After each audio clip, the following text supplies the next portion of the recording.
आज हाम्रो class 8A मा पढ्ने हाम्रो प्यारी छोरी सबैकी प्यारी क्लासको मोनिटर अत्यन्तै लिडरशिप क्षमता भएकी नानी आरती शर्माको आज जन्मदिन परेको छ र जन्मदिनको उपलक्ष्यमा हामी विभिन्न रचनात्मक कार्यहरू गर्दै आएका छौं। कहिले गमला उपहार दिन्छौं, कहिले स्टेशनरी सहयोग गर्छौं, कहिले के सहयोग गर्छौं। आफूले सकेसम्म चकलेट मिठाई केकमा खर्च नगरिकन यदि त्यो खर्च गर्ने नै हो भने त्यो रकम हामी यस्तै खालको क्रिएटिभ काम गर्दाखेरि छुट्टै किसिमको आनन्द आउँछ।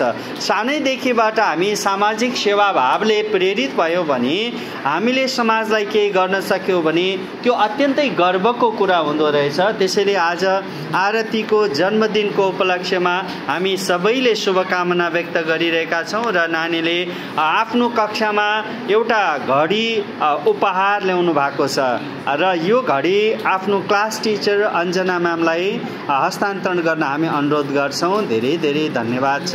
कस्तो राम्रो घडी ल्याउनु भएको रहेछ, अत्यन्तै सुन्दर घडी र घडी सँगसँगै यो घडीले समयलाई जनाउँछ, हामी समयको पालना गरौँ भन्न सिकाउँछ।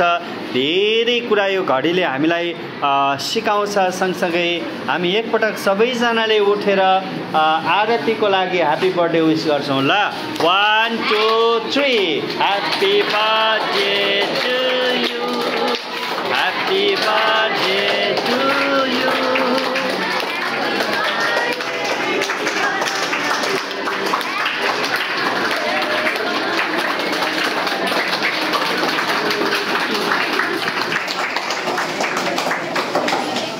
धन्यवाद। अब म्यामलाई पनि केही कुरा बोल्दिन अनुरोध गर्छु।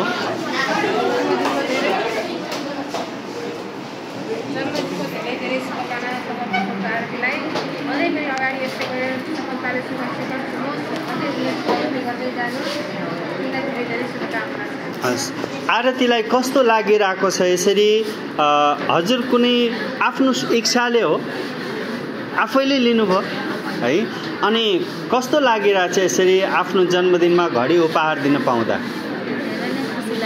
अरू साथीहरूलाई के भन्नुहुन्छ? म भन्छु कि आफ्नो जन्मदिनमा कसैले पनि चकलेटहरू नल्याएर यस्तै गमला घडीहरू उपहारहरू यस्तै विद्यालयको लागि ल्याऊ, चकलेटहरू नल्याउनु भन्न चाहन्छु। जे सकिन्छ आफूले जे सकिन्छ त्यही ल्याउने, चकलेटहरू नल्याउने सकिन्छ, जे सकिन्छ त्यही, नभए केही छैन है। Thank you. फेरि पनि हजुरलाई धेरै धेरै शुभकामना छ।